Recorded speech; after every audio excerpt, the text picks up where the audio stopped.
Testing 1 2 1 2. Let me see if this will work before we go any further.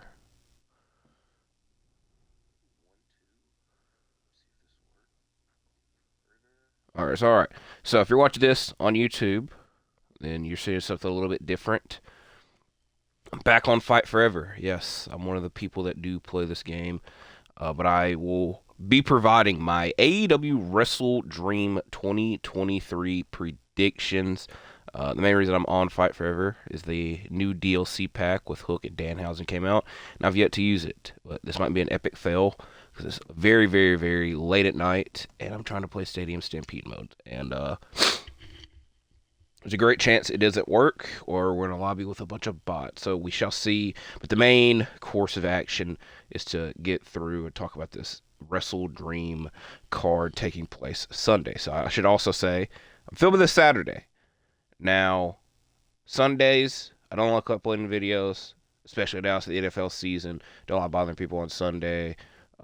And now we have a AEW pay-per-view to watch, which I think the next AEW pay-per-view Full Gear is on a Saturday, but do not quote me on that. So it is a loaded weekend. Last thing, or not even last thing, another thing. I would talk about NXT No Mercy.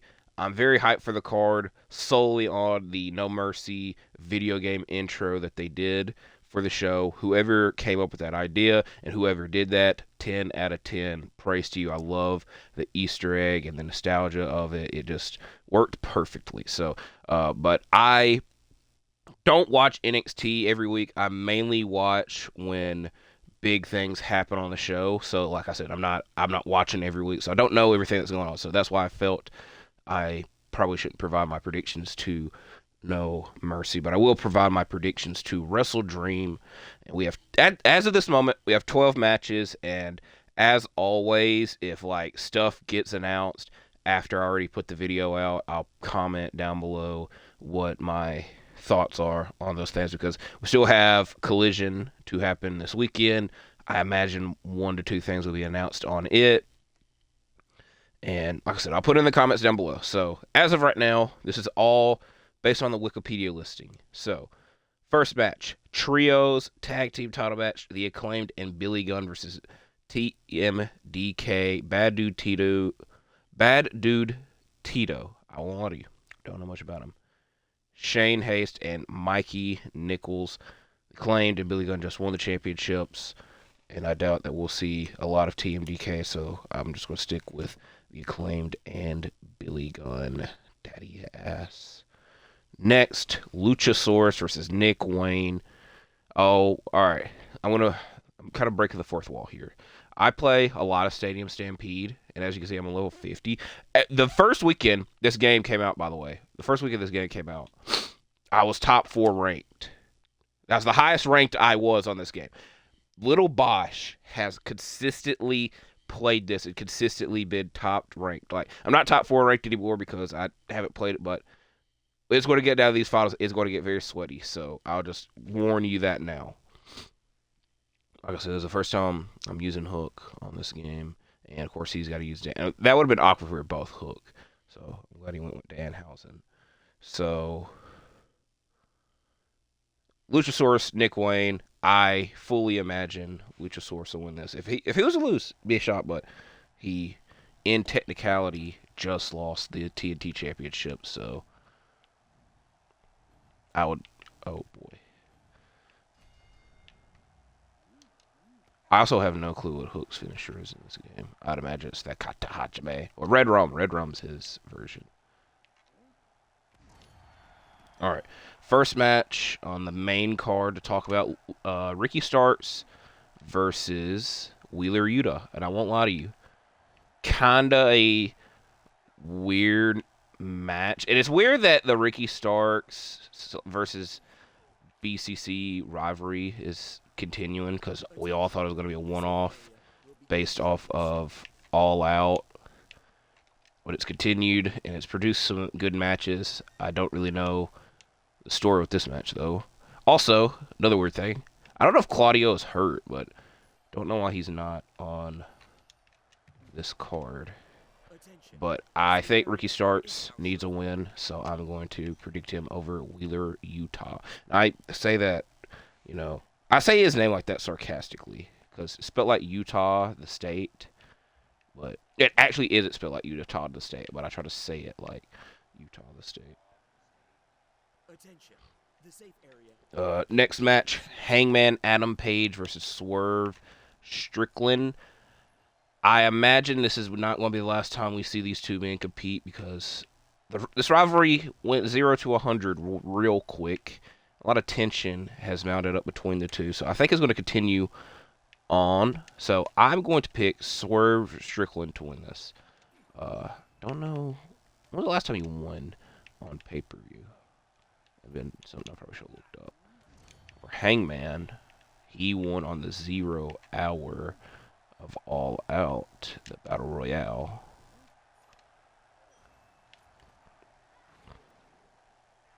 So I'm going to pick Swerve and continue this rivalry. I anticipate this rivalry will continue. Next, number one contenders for the Tag Team Championships. There's a lot of people in this match. The Young Bucks, the Gun Club, the Lucha Bros, and Orange Cassidy and Hook. Hey, look, this Hook right here.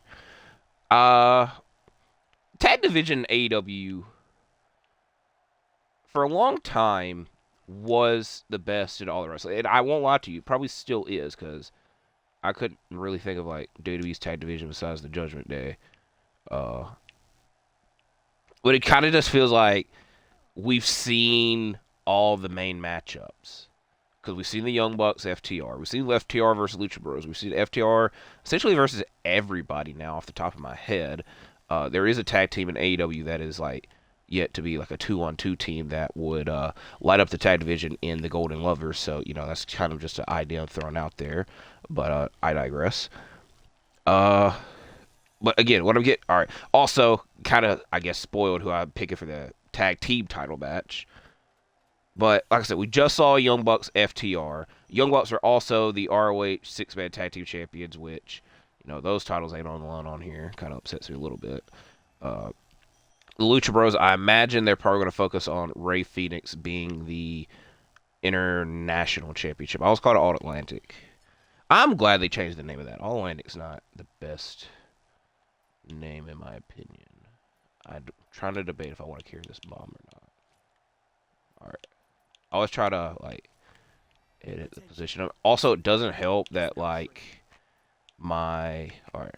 This might come back to bite me. My overlay is in the way. And the last time I tried to, like, fix it, it, like, screwed up everything. So, I can't see the weapons that I have. And it's barely visible. But that doesn't matter to y'all. So, all crap, the storm's coming. Alright. This is a funny stream. Alright. Tag team, number one contenders match. I'm going to predict the Guns because Bullet Club Gold is on a hot streak. The Guns, I am fairly certain, never got their rematch against FTR. So, like, there's a story there. Let's see if we can do this. All right, it barely worked. Hey, y'all hear Danhausen? That's kind of funny. So, I picked the Guns. And also, Orange Cassidy, Hook, like, both are great competitors, but they're more so singles competitors. And I'd rather, and especially because Hook is still FTW champion. I'd rather see him continue on with the FTW title than be in a tag team that, guess what? He was literally just in a tag team, very similar to this, but, you know, probably not going to be mentioned on AEW TV because the other person in that is a troublemaker. Like I said, tag team title match, FTR Aussie Open. They had a match last year for the IWGP Tag Team Championships in which FTR is victorious for. And Aussie Open, again, have been on the roll, but FTR has been on a bigger roll. So I'm going to predict FTR just because. Another tag team title match. This one, the ROH tag team title match. A very, very controversial match. I said that in my ROH TV review yesterday. But MJF versus The Righteous. Now, the main reason this is controversial is because I completely missed that. That's actually hilarious. All right, let's see how this goes. I want to see, where are the other two people? All right. The main reason this is controversial, not a lot of AEW fans like seeing ROH-related stuff on AEW program, which I think's a bit hard-headed. And they don't know a lot of the ROH talent once they, like, come over, if they're, like, not full. So like the Righteous have mainly been ROH talents, and so like them randomly appearing and then randomly becoming the number one contenders triggered a lot of people, especially because the number one contenders match. Oh my God, this is what I tell y'all. Oh hell no.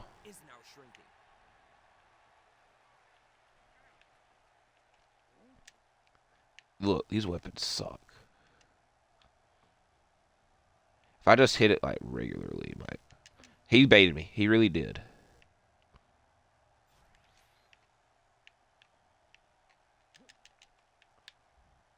He thought. How did I miss? Attention. The safe area will begin shrinking soon. Yeah, I'm really focused on this.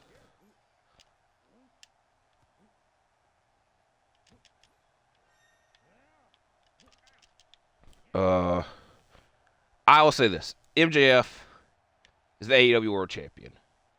I would be very, very, very surprised. I know that the odds are against him. He's going into this match single-handedly, and he's very hurt. I would be very surprised if the AEW World Champion was to lose on an AEW pay-per-view, and especially against people to a tag team. I know the Righteous. I know a lot of people don't know the Righteous, but I kind of don't want to spend too much time talking about this. So I anticipate MJF retaining the tag team titles for his team. Also, MJF and Adam Cole still yet to appear on ROH television with these tag team titles, but they're really expected to.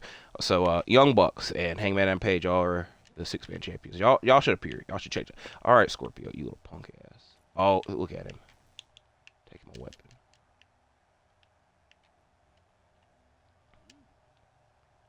I won't go lie to you. The chair might be the worst game of it, or worst weapon in this game. It does no damage. Oh no, I'm gonna die. Especially because Scorpio Sky came over here. The safe area is now shrinking.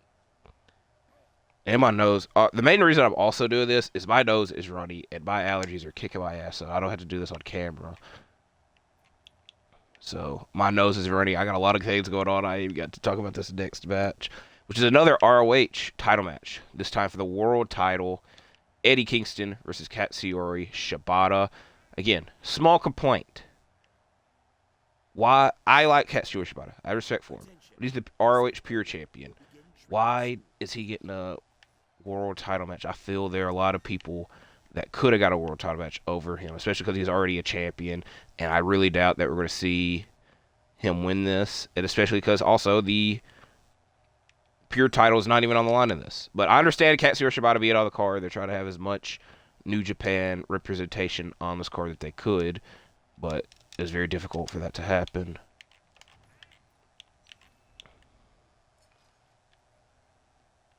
Oh my God. He always gets bailed out.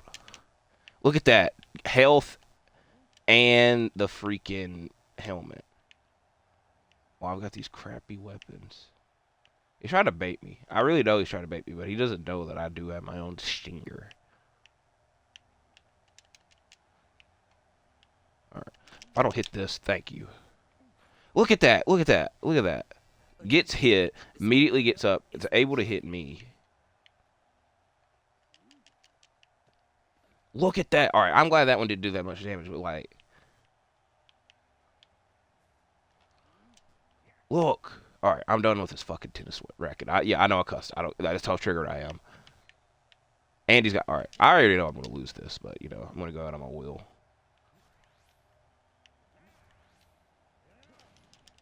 How did he hit me first? The safe area will begin shrinking soon. Of course. All right.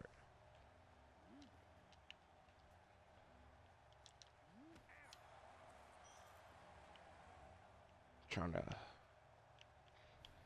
Attention. The safe area is now shrinking.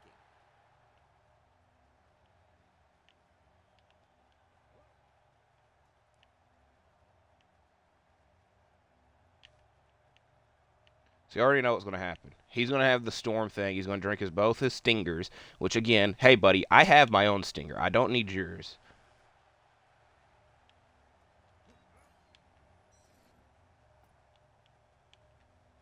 And he's got... All right. I didn't expect that to work, but it did. So I'll take it. And he missed. And he missed. Okay. This is the problem. Is normally I have the bubble up that protects me from the storm, but I ended up changing it because the other day when I was on this crap, I want to get somebody that just literally just kept running as far away as they could, and so I try to put the speed boost on. So that's on me. And again, little Bosch, you little bitch. That's my opinion. Anyways, continue on with this card. I'm picking Eddie Kingston to win. He literally just won the ROH Championship, so I don't expect him to lose it. Next, TBS title match, Kris Statlander, Julia Hart. Kind of upsetting. That's the only women's match on the card thus far, but Kris Statlander has had a great title reign so far, and this is a good story because the last person to defeat Julia Hart before she's been on this long winning streak was Kris Statlander. Thank you for commenting. That means a lot. But I expect Kris Statlander to win, continue her to have a long title reign. Next match, very, very, very big match. Chris Jericho, Kenny Omega, and Kota Ibushi versus Kinosuke Takeshita, Sammy Guevara, and Will Ospreay. Yeah, I already told you Little Bosch a little bit, but I won't lie. This match is 50-50. I think I'm going to go with Chris Jericho, Kenny Omega, and Kota Ibushi winning. Because I can't remember the last time that they've, because Kenny lost at All In and All Out. Chris Jericho lost at All In and didn't even have a match at All Out. Kota Ibushi lost at All In. Kinosuke Takeshita has been on a winning streak. Will Ospreay at AEW has been on a winning streak. Sammy Guevara, he hasn't won, but I think out of this matchup, we care the least about Sammy Guevara, but he still has his fan base. I think this might be match of the night. It's between this and the last match I'll talk about. I think this will be match of the night. But like I said, I think we're going to go with Chris Jericho, Kenny Omega, and Kota Ibushi winning this matchup. Next, this match is most likely going to be the main event. I think it was announced as the main event, but I'm not putting it as the thumbnail of the video, so that's why I'm talking about it now. TNT title, 2 out of 3 falls match. Christian Cage versus Darby Allin. I think Darby Allin's going to win this. It's in his hometown. It is more than likely going to be the main event, and I don't think he'd be continuously getting these TNT title because he had the TNT title match at All Out. He just had the one last week on Collision. And then for him to get another one, it would make him look absolutely terrible if he was to lose it. But it does hurt to see Christian Cage's reign as champion end. So maybe he wins. And maybe there's another reason this match is the main event. I'm kind of on the edge on why they put this as the main event. But it's not, the end of the world. But the last match I'll be talking about, the dream match we've waited many, many years to see, was announced last year, didn't take place. Now we're just hours away from it taking place. Bryan Danielson versus Zack Sabre Jr., probably the best 2 technical wrestlers of my lifetime. Dean Malenko's up there, but I wasn't alive and able to watch Dean Malenko matches. And I'm pretty sure the technical wrestler of the year award has flip-flopped every year between Danielson and Zack Sabre Jr. So also it's in Danielson's hometown, so I don't I kind of use that for Darby Allin, but I just also realized that Danielson's from there. So I expect Bryan Danielson to win. He's the AEW talent, and I was gonna say he's been on a winning streak, but I think he lost a tag match a couple weeks ago. But I expect Bryan Danielson to win. So that is it for my WrestleDream predictions. As always, if I have any other things that I need to say before this card takes place, I'll put them in the comments. Hopefully you can enjoy our weekend and stay safe. Thank you for watching this video. Like and subscribe, and I'll see you in the next one.